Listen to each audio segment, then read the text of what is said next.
정치 현장에서 한 걸음 떨어져 보다 객관적이고 분석적인 시선으로 정치권 쟁점을 들여다봅니다. 여의도 정치외전 최병천 전 민주연구원 부원장, 정호김 전 새누리당 의원 두 분과 함께하겠습니다. 어서 오십시오. 반갑습니다. 해병대원 특검법이 재표결 끝에 결국 폐기가 됐습니다. 그렇지만 그 후폭풍이라고 할까요? 여러 가지 그 재표결 이후에 여러 가지 그때의 표결 상황을 놓고 이야기들이 분분하게 나오고 있습니다. 여야는 각기 이제 상대방에서 이탈표가 나왔다, 이런 이야기로 이제 주장을 하고 있는데, 아무래도 그 민주당 쪽에서 아무래도 속내가 조금 더 많이 좀 생각이 있지 않을까 싶은데요. 어제 재표결 결과 수치, 먼저 이게 찬성 179, 반대 111, 무효 4표, 여러 가지 좀 의외였다, 이런 해석들이 나오고 있는데, 재표결 결과 수치 두 분은 좀 어떻게 해석하시는지 먼저 최 부원장님부터 들어볼까요? 네, 지금 범야권이 179명으로 얘기를 하고 있고요. 네. 그리고 이제 범여권이 115명인데 이제 그 국민의힘 계열에서 5명은 공개적으로 찬성표를 던지겠다 그랬거든요. 네. 그런데 이제 이 표 나온 거에 의하면 이게 약간 더하기 빼기가 안 맞게 된 상황이어가지고, 그러니까 민주당에서 일부, 그러니까 범야권에서 일부 이탈했거나, 네. 한 뭐 4표 내외 정도가 이탈했거나, 아니면 국민의힘 쪽에서도 찍겠다고 했던 5명이 이제 뭔가 그 찬성표를 안 한다고 봐야 되는 거죠. 마음이 바뀌어서 안 했을 수 이후에 있다. 어찌됐건 물론 네. 이제 그렇게 두 가지 정도 가능성이 있는 건데, 저는 무엇이 두 가지 중에 뭐가 더 확률적으로 가능성이 높을까 생각하면, 민주당 쪽은 실은 이걸 이탈할 아무런 이유가 없어요. 그게 반명이든 뭐 비명이든 이번에 낙선하신 분이든 친문이든 아무 관계없이, 네. 범야권이라는 건 약간 진보적 가치 지향을 기본적으로 가지고 있고, 그리고 이게 어떤 윤석열 정부에 대한 비판적 입장을 가진 표결이기 때문에, 네. 민주당에서 이탈했을 가능성은 제가 보기에는 정말 거의 없다. 그렇게 보시는군요. 저는 그렇게 보거든요. 네. 그래서 실은 국민의힘 쪽에서 찬성표를 던지겠다고 말했던 분 중 일부가 기권으로 돌아서거나, 네. 아니면 이제 그 찬성으로 돌아서거나, 이런 이제 어떤 물밑 작업이 있지 않으면 나오기 어려운 표결이다라고 이제 보여지는 거죠. 네, 알겠습니다. 아무래도 민주당보다는 국민의힘 쪽에서 뭔가 좀 변수가 있었던 것 같다라고 말씀을 하셨는데요. 아무튼 뭐 관련해서, 그리고 이게 정치적으로는 또 좀 어떤 의미가 있다면 덧붙여서 좀 말씀을 하실까요? 우선 그 팩트 파인딩이 어렵잖아요. 네. 기명으로 한 게 아니기 때문에. 무기명. 네. 그런데 이제 흥미로운 거는 무효표가 4표가 나왔다는 거예요. 네. 근데 그중에 3표는 찬성을 하는데 뭐 점을 찍든지 해갖고 무효를 만든 거거든요. 그리고 하나는 반대를 했다 그러더라고요. 네. 그 무효표에 어떤 의미가 있을 거예요. 이 사람들이 바보가 아닌데 점을 거기다 왜 찍었겠어요. 다분히 의도적이었다 보시는 거죠? 그럼요. 네. 그럴 때 무기명으로 할 때 예를 든다면은 뭐 국회의장을 뽑는다든지 할 때 뻔히 이름 석자를 네. 그 철자법을 틀리게 쓴다든지 그건 다 의도가 있는 거예요. 이 사람을 내가 뽑을 수밖에 없는데 당론에 따라서. 네. 그런데 마음에 안 든다 할 때 소극적으로 그런 일들을 벌이는 경우가 빈번히 있다라는 것이죠. 그런데 아무튼 간에 누가 무효표를 만들고 또 혹시 국민의힘에서 본인은 찬성을 하겠다 그러고 마음을 바꿨는지 그거에 대해서는 그 네. 마음속을 들여다볼 수가 없기 때문에 모르겠으나 큰 의미로 보면은 생각만큼 이탈표가 없었다라는 것이죠. 그러니까 국민의힘으로서는 새로 그 취임한 원내대표가 네. 표 관리를 잘한 것이지만 과연 이 표 관리를 잘했다라는 것이 정치적으로 득이 될지 실이 될지는 이거 자체가 지금 현재 진행형에 여기서 종지부가 된 것이 아니고 끝나지 않고 계속 지금 22대에 또 연결이 되기 때문에 네. 그렇다는 것이고요. 그나마 이런 해석은 가능할 것 같아요. 국민의힘의 의원들의 입장에서 보더라도 더군다나 해병대라는 조직은 국민의힘의 주요 지지 기반 중에 하나예요. 네. 그럼에도 불구하고 또 여러 가지 뭔가 고개가 갸우뚱한 그런 일련의 어떤 의혹이 있음에도 불구하고 굳이 반대로 이렇게 한 마음이 됐던 이유 중에 하나는 민주당의 경우에 진실을 규명하는 데 초점이 맞춰져 있는 것이 아니라 대통령 탄핵을 강조했어요. 근데 이 보수 지지층이나 보수 정당의 소속원들은 네. 탄핵의 후과가 어떤지 몸으로 체험했던 사람들이에요. 그리고 탄핵의 결과로 새롭게 문재인 정권이 들어섰지만 그 정권의 소위 그 국정 운영이라는 것이 얼마나 뒤죽박죽이었고 별로 나을 것도 없었다라는 네. 것. 오히려 뭐 탈원전이라든지 대북관계라든지 또는 뭐 소득 주도 성장이라든지 또는 최저임금제라든지 그런 또 부동산에서의 실패는 말할 것도 없고 그리고 아마 이제 그것이 정치적으로 주는 효과에 대해서 생각을 했겠죠. 근데 아무튼 간에 그래서 생각보다 많은 이탈표가 나오지 않았지만 네. 이걸 가지고 대통령실이나 국민의힘의 지도부가 안도의 한숨을 쉬기는 너무 이르다라는 생각은 들어요. 네, 맞습니다. 저도 이제 동의를 하는 게 민주당이 이제 22대 국회가 이제 개원하자마자 즉시 재발의한다는 방침을 이제 세웠기 때문인데 아직도 이제 살아 있다는 이야기가 이제 되는 거죠. 어제 재표결에서 확인했듯이 여당의 단일 대우도 만만치 않은 그런 이제 분위기 같습니다. 이런 가운데 윤석열 대통령과 이종섭 전 국방장관 통화 사실이 새로운 이제 의혹으로 급부상을 했습니다.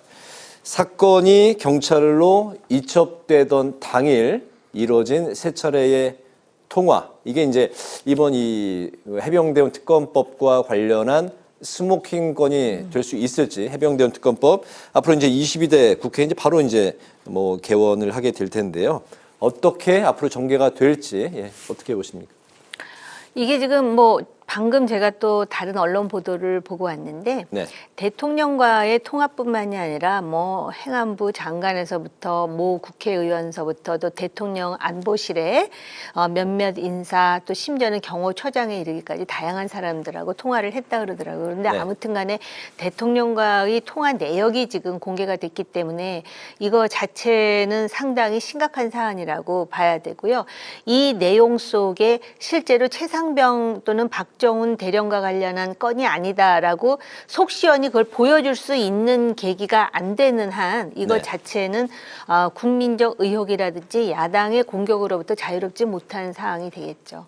통화 내용을 공개할 가능성은 높지 않을 걸로 보이죠? 그렇죠. 네. 그리고 뭐 경로가 처음에 없었다고 뭐 이렇게 들렸는데 그걸 부정했다가 경로가 있다라고 다시 나오게 되고 네. 그러니까 이제 그 국민의힘 모 의원 같은 경우는 야 대통령이 경로하는 게 뭐가 문제냐라고 말을 바꾸고 그리고 실은 이제 통화하거나 지시받은 적이 없다고 얘기를 했다가 네. 이번에 이제 통화했다는 게 나오는 거죠. 그래서 약간 말 바꾸기, 뭐 거짓말 이런 게 지금 되기 때문에 일단은 내용적인 측면의 사실관계 여부와 별개로 이런 행위 자체는 일단 그 거짓말 또는 사실이 아니었던 것이 기존의 해명이 뭔가 뒤바뀌게 된 셈인 거고 네. 그리고 앞에서 말씀하신 것처럼 이게 기존의 김건희 여사 특검이라든가 최혜병 특검이 대통령이 그 거부권을 한번 행사하면 끝나는 사안이 아니라 지금 이제 22대 국회 걸리면 국회 선진화법 절차를 다 밟는다고 치면 한 11개월 정도 더 걸리는 거거든요. 네. 11개월 지나면 이게 다시 올라오는 이슈예요. 근데 앞에서 말한 것처럼 해병대라는 건 뭐 해병대 출신이냐 아니냐를 떠나서 한국 보수의 어떤 정서를 대변하는 상징적인 거를 볼 수 있거든요. 네. 근데 해병대원들이 야, 이 정부 좀 이상하다라고 말할 정도면 그 해병대적 정서를 공유하는 일정한 정도의 유권자층이 있는 건데 그 사람들이 보기에도 한 11개월 이후쯤에 다시 이게 쟁점이 되고 대통령은 또 거부권 행사하고 민주당은 살짝 변형해서 또 내면 어떤 일이 벌어질 거냐면 2027년 3월에 대선이 있어요. 그리고 2026년 6월에 지방선거가 있거든요. 네. 한 번 이렇게 쿠션 한 번 정도 두 번 더 치면은 2026년 지방선거 때 핵심 쟁점이 되고 2027년 대선을 앞둔 핵심 쟁점이 될 거거든요. 그때까지 이 건이 그러면 계속 갈 수 있다. 민주당 입장에서는 땡큐 베리머치인 거예요. 완전히 대선 국면을 안 그래도 이게 뭐 이슈를 만드는 것도 원래 정치에서 항상 이번에는 뭘로 이슈 만들지 이런 게 고민거리인데 네. 대통령이 야 너네 잠깐만 기다려봐 우리가 대선 때까지 이슈 만들어줄게. 그래서 김건희 여사 특검 문제와 최혜병 문제를 이거를 계속 마치 축구에서 드리블 하듯이 네. 저쪽을 이렇게 골대 근처로 계속 이렇게 패스해준다 그럴까요? 그래서 지금 뭔가 우리가 이슈가 있으면 이러저렇게 뭐 불만이 있거나 좀 과한 게 있으면 이렇게 조건부 수용을 한다든가 네. 협상을 한다든가 역제안을 한다든가 해서 뭔가 털고 갈 생각을 해야지 계속 뭐 이렇게 도망가고 저렇게 도망가고 해봤자 대선 근처로 이렇게 볼을 패스하고 있는 격이다. 네. 그래서 저는 윤석열 대통령이 이게 부결된 게 좋은 일인가? 그리고 지금 당장이야 이제 불을 살짝 끄는 효과는 있겠지만 이게 불이 꺼지는 것도 아니죠. 그냥 불을 여기 옆에서 옮겨놨다고 그럴까요? 그래서 바뀐 거나 해결된 건 아무것도 없다. 그래서 지금 너무 이렇게 그냥 근시안적으로 그때그때 땜빵형으로 전국을 운영하고 있는 게 아닌가 이런 생각이 듭니다. 네, 이번 그 부결이 윤석열 대통령 본인과 이제 국민의힘에 득이 될지 실이 될지 좀 헷갈리는 상황이다라고 두 분 공통적으로 그렇게 말씀을 하셨습니다. 어쨌든 이제 그런 가운데 21대 국회가 이제 오늘 막을 내리게 됐습니다. 오늘 그 윤 대통령이 어제 본회의를 통과한 전세사기 특별법, 또 민주유공자법 등 4개 법안에 대해서 거부권을 이제 행사를 했는데요. 21대 국회가 이제 결국 입법 강행돼 거부권의 대체로 이제 막을 내리게 됐습니다.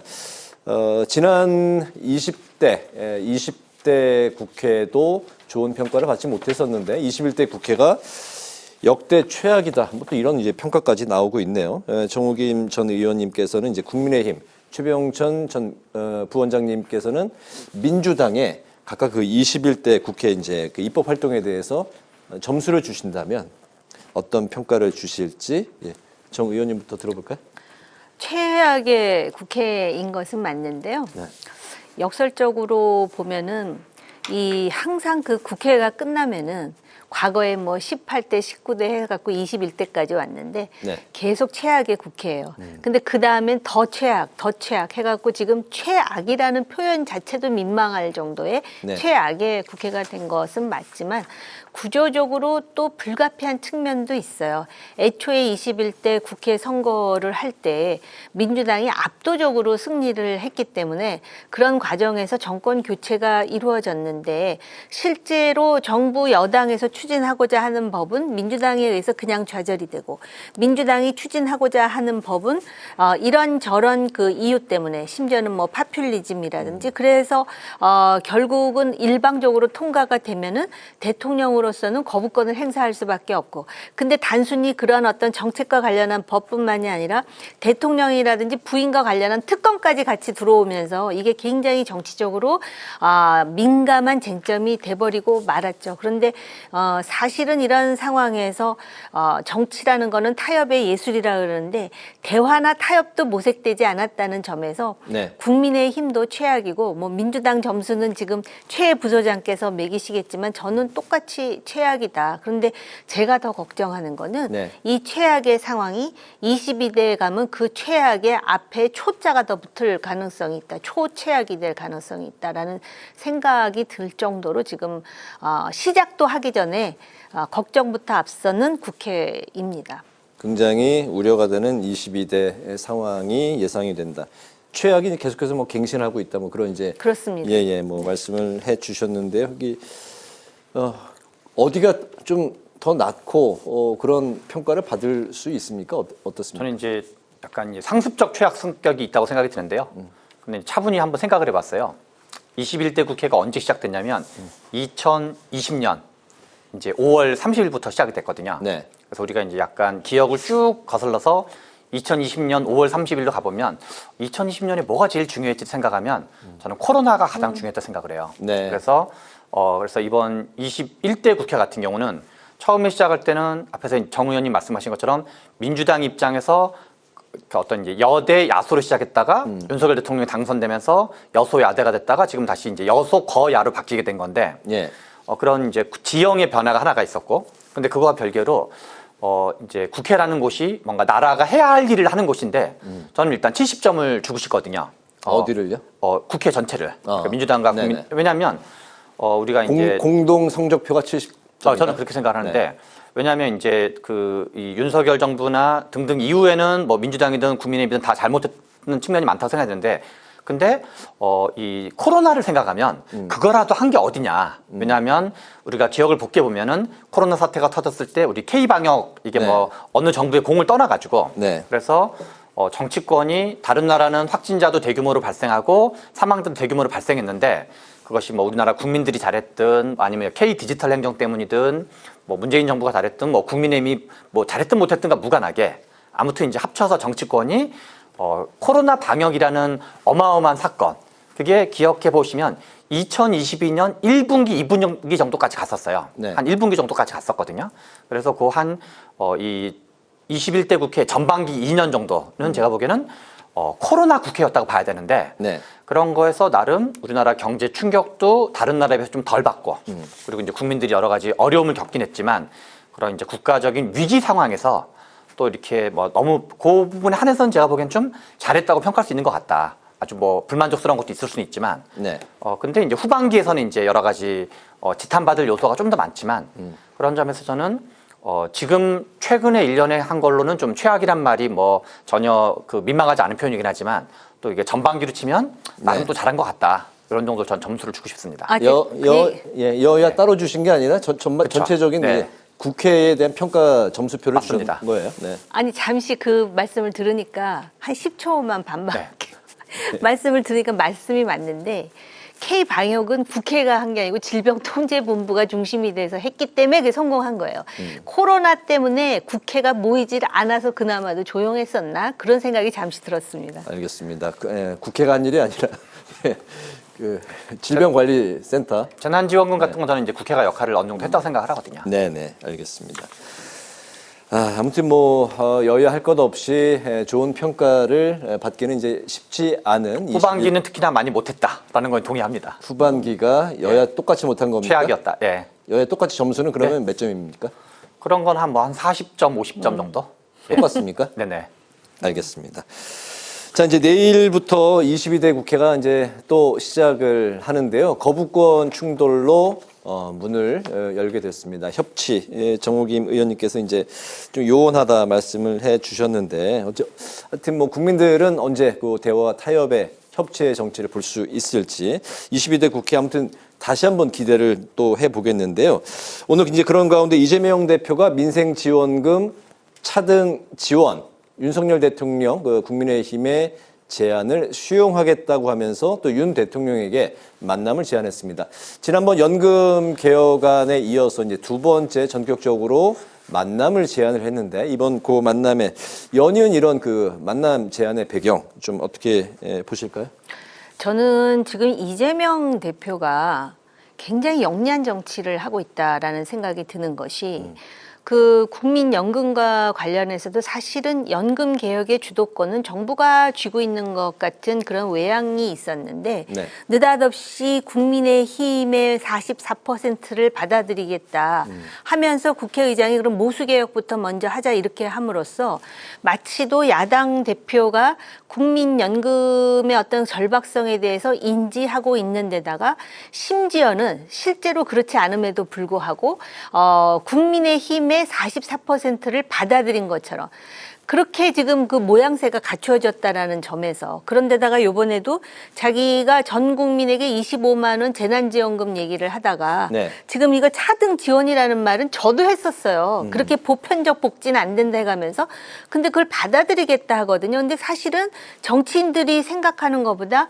민생이 엄청나게 안 좋습니다. 네. 근데 저 자체가 야당 대표가 뭔가 민생과 정책에 대해서 고민하고 있다라는 모습으로 지금 비추어지거든요. 근데 정치라는 거는 실제로 되는 것도 없고 안 되는 것도 없는데 정치인이 어떻게 보여지느냐가 굉장히 중요한데 또 얼마 전에는 말입니다. 네.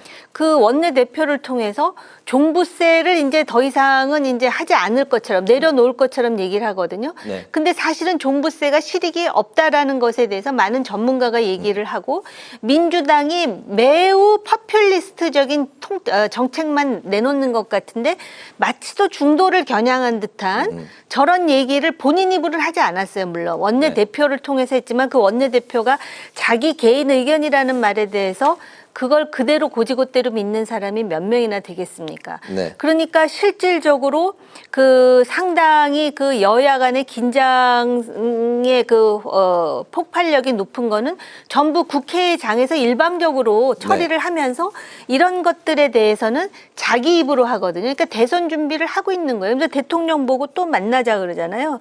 그런데 지금 이 민생회복지원금 차등 지원에 대해서 이미 그 국민의힘의 원내대표 대표가 상당히 그 받아들이지 않을 듯한 그런 입장을 또 취하고 있단 말이죠. 네. 이렇게 되면은 보는 유권자들 입장에서는 마치 또 민주당의 대표가 대한 정당 내지는 수권 정당으로서의 어떤 고뇌, 준비가 되어 있다라는 뭐 그것이 이해인지 아니면 착시 효과인지는 모르겠으나 그런 인식을 주기에 충분하거든요. 그래서 사실은 지금 추경호 원내대표가 최상병 특검과 관련해 갖고 이탈표를 막았다라고 지금 안도할 때가 아니라는 것입니다. 네. 그러니까 정책과 관련해서 특히 국회의 장을 통해서 원내의 여야가 합의를 하고 협의할 문제에 대해서 좀 더 실용적이고 구체적이고 정책 지향적인 그런 입장을 내놓지 않으면 네. 계속 가뜩이나 숫자도 많은 민주당에 의해서 끌려가는 듯한 모양새를 보인다라는 점에서 네. 국민의힘이 상당히 경계해야 된다라는 생각이 들어요. 대통령에게 연이어서 이제 그 만남을 전격적으로 이제 제안한 배경에는 이재명 대표가 이제 좀 이슈를 선점을 하고 좀 양보하고 대안을 제시하는 듯한 이런 이제 그 모양새의 정치, 특히 이제 그러면서까지 민생을 챙기려고 하는 그런 모습을 이제 유권자 국민들에게 이제 좀 보여주는 효과가 있다. 좀 이제 구분해서 볼 필요가 있는데요. 연금 개혁을 이재명 대표가 국민의힘 안을 받겠다고 하면 제가 보기에 매우 잘한 거고요. 네. 그리고 국민의힘이 그거를 이제 뭐 43%, 44%, 45% 정도 있는데 국민의힘을 안을 받겠다는데 국민의힘이 반대로 돌아서 가지고 아주 되게 아주 그 뭐가 본인들의 입장을 본인들이 반대하는 그런 이제 자가당착에 빠진 상황이어서 네. 그리고 약간 협치의 가능성을 이제 주저앉힌 거죠. 그래서 연금이라는 게 실은 이제 보험료 인상이 어렵기 때문에 노무현 정부 이후 대통령 이후로 네. 이명박 정부, 박근혜 정부, 문재인 정부 모두가 실은 회피했던 이슈거든요. 원래 5년마다 하도록 돼 있기 때문에 그래서 되게 중요한 우리 국가적인 개혁 과제를 국민의힘과 윤석열 정부가 이제 내찼던 거고. 네. 그런데 그래서 이재명 대표가 이걸 추가로 제안한 것 자체는 정치적으로는 괜찮을 수 있는데 저는 좀 사안이 좀 다르다고 생각을 해요. 연금 개혁 이슈는 국민의힘 안을 이재명 대표가 받은 거예요. 근데 이 민생회복지원금을 차등 지원하는 거는 국민의힘 일부 의원들이 그런 얘기를 했던 적이 있을 수 있어도 국민의힘 안으로 그런 얘기를 한 적은 한 번도 없어요. 그래서 이거는 국민의힘의 안을 이재명 대표가 받은 게 아니에요. 다만 이재명 대표의 안을 수정한 거로 봐야 되는 거죠. 네. 그렇기 때문에 연금개혁 안을 국민의힘 안을 받으자 했을 때는 윤희숙 전 의원이라든가 뭐 윤상현 대표 의원이라든가 국민의힘 쪽에서도 상당히 많은 분들이 동조하고 나왔거든요. 네. 그리고 실제로 그만큼 중요성을 가지고. 그런데 이거는 우리가 두 가지인데 보편 지급이냐, 그러니까 모두에게 보편적으로 지급하냐, 차등 지급이냐가 있고 또 하나는 이제 현금성 지원이냐 아니냐가 문제가 두 가지가 있었던 건데 그래서 이거는 정치적으로 반향이 제가 보기엔 클 것 같진 않다. 이게 첫 번째고 두 번째는 다만 정치적으로 민주당은 뭔가를 하자라고 계속 얘기를 하고 국민의힘은 뭘 하자는 얘기가 없어요. 지금 국민의힘은 민생지원금 자체를 실시하자는 입장은 아닌 거죠? 그러니까 이제 민생회복지원금과 별개로 네. 우리가 이제 경제가 어렵고 서민들이 어렵고 이런 게 있다고 치면 아무튼 뭘 하자라고 얘기를 해야 되거든요. 그런데 민주당은 찬반 논란은 있을 수 있어도 민생회복지원금이나 안을 가지고 이렇게 해봅시다 저렇게 해봅시다 뭔가 얘기를 하고 있는데 네. 그러면 그게 아니라 그러면 이 방안에 반대한다 그러면 다른 방안을 뭐 하자고 얘기하는데 그게 눈이 안 보이는 거거든요. 그러니까 한쪽은 적극적으로 보이고 네. 한쪽은 소극적으로 보이는 점에서는 그러니까 이재명 대표의 이 이슈가 연금 개혁이랑은 사안이 다르기 때문에 저는 이슈가 폭발력이라든가 반향이 클 것 같진 않다. 네. 왜냐면 국민의힘에서 호응이 제 생각에 별로 없을 거거든요. 방금 전과 다르게. 네. 그러나 국민들이 보기에는 이쪽은 뭔가 이렇게 적극성과 소극성이 대비되는 측면이 있어서 지금 국민의힘과 윤석열 정부가 해야 될 거는 제가 보기엔 정책 이슈를 매결하는 아젠다 주도권. 네. 제가 실은 어제 오늘 엄청나게 중요하게 보고 있는 이슈는 기업 밸류업 이슈예요. 지금 이제 그 이복현 금감원장이랑 그다음에 이제 최상무 경제부총리가 이 이사회 충실 의무라는 네. 상법 개정안 이슈가 있거든요. 네. 21대에서 되게 중요한 이슈고 윤석열 대통령이 두 번에 걸쳐서 민상 간담회에서 얘기를 했는데 이게 실은 그 어떤 이 대주주들이 소수 주주를 뭔가 이렇게 약탈하는 구조의 핵심이거든요. 그걸 막는. 네. 그리고 이제 그래서 그런 지점에서 소주주의 권한을 좀 이제 강화하는. 그렇죠. 네네. 근데 소수주주의 권한을 좀 강화하는 게 아니라 매우 많이 대폭 강화하는 의미를 갖게 돼요. 알겠습니다. 근데 이 이슈를 만약에 주도하게 될 경우는 그리고 민주당은 총선 공약이었던 사안이에요. 그러면 이제 약간 그 역대 보수 정부가 어려울 때마다 개혁적인 정책을 중심으로 국면을 좀 뭔가 이렇게 지지를 끌어올리는 게 있었는데 네. 이런 점에서는 이슈를 매개로 협치 가능성이 있을 수 있겠다. 연금 개혁도 실은 협치 근처까지 갔던 거죠. 네. 알겠습니다. 현재 어쨌든 민주당이 좀 어떤 그 이슈를 선점하고 있는 분위기인 거죠. 네, 그렇습니다. 그래서 연금 관련해서도 이게 국민의힘의 연금안은 아니에요. 구조개혁이 빠져 있잖아요. 네. 그리고 실제로 연금 전문가들은 이 구조개혁에 대해서 매우 강조하는데 그거 자체도 논의하려면 시간이 많이 걸리거든요. 그렇기 때문에 어찌됐든 간에 정치적으로 보면은 오히려 지금 국민의힘이 주도를 하고 나가다가 마치 또 이렇게 채간 것 같은 실제로 이번에 통과되지도 못했어요. 21대. 그럼에도 불구하고 이미지상으로는 뭔가 하고 있다라는 이미지를 남겼다는 점에서 굉장히 영리한 정치를 하는 건 맞습니다. 알겠습니다. 22대 국회가 이제 내일 바로 또 시작이 될 텐데 마지막 이슈는 시간 관계상 좀 짧게 들어보겠습니다. 매주 아마 그 던지는 질문인 것 같습니다. 한동훈 전 국민의힘 비대위원장이 과연 대표 전대에 이제 출마할 것이냐 여러 가지 추측이 점점 그 빌드업화에 가는 그런 과정인 것 같습니다. 이번에는 그 지구당 부활론을 또 들고 나왔는데 이렇게 차츰차츰 어떤 이슈를 갖고 나오는 이런 분위기에서 안 나오는 게 이상하다. 지난주에 말씀하셨죠? 어떻게 보십니까? 짧게 들어볼까요? 예, 맞습니다. 그래서 지금 그 이슈를 갖고 나오는데 지구당 부활은 원론적으로는 맞을지 모르나 그렇게 간단한 이슈였으면 여태까지 안 하고 가만히 있었겠습니까? 네. 그런 차원에서 일단 본인이 던졌으면은 그럼 구체적으로 강론에서 어떻게 할 것인지에 대한 얘기도 나올 것 같고요. 지금 근본적인 문제는요. 지금 그 한동훈 전 비대위원장과 대통령과의 관계예요. 그 관계 설정이 없이 이런 얘기를 계속 한다는 거는 본인이 분위기를 띄워서 안 나올 수 없는 상황. 그러니까 대통령이 비토를 넣을 수 없는 상황으로 만든다는 건데 네. 그거는 본인의 정치력에 달려 있겠죠. 대통령 대표가 됐을 이후에도 대통령과의 관계 설정이 참 굉장히 좀 정치적으로 풀기가 쉽지 않을 거다. 뭐 이런 얘기 나오고 있는데 어쨌든 뭐 관련해서 마지막 말씀 지금 뭐 나오지 않으면 약간 싱거운 사람 되는 분위기로 봐야 되고요. 네. 근데 이제 선거라는 거는 저는 이제 두 종류 대선이 있다고 생각하거든요. 하나는 후보 및 캠페인으로 돌파 가능한 대선 국면이 있고 또 하나는 약간 진영이 초토화된 상태에서 치르는 대선이 있다고 생각을 해요. 네.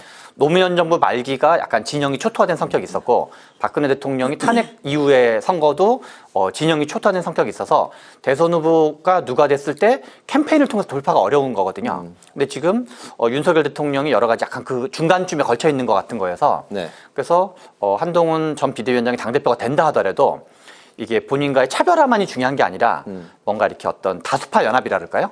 기존의 보수 지지층, 윤석열 대통령 지지층도 가지고 가면서 뭔가 플러스 알파를 해야 되는 거여서 약간 고난도 정치 실험에 올라탈 가능성이 높다라고 보여집니다. 알겠습니다. 여의도 정치외전 지금까지 최병천 전 민주연구원 부원장, 정호김 전 새누리당 의원 두 분과 함께했습니다. 오늘 말씀 잘 들었습니다. 감사합니다.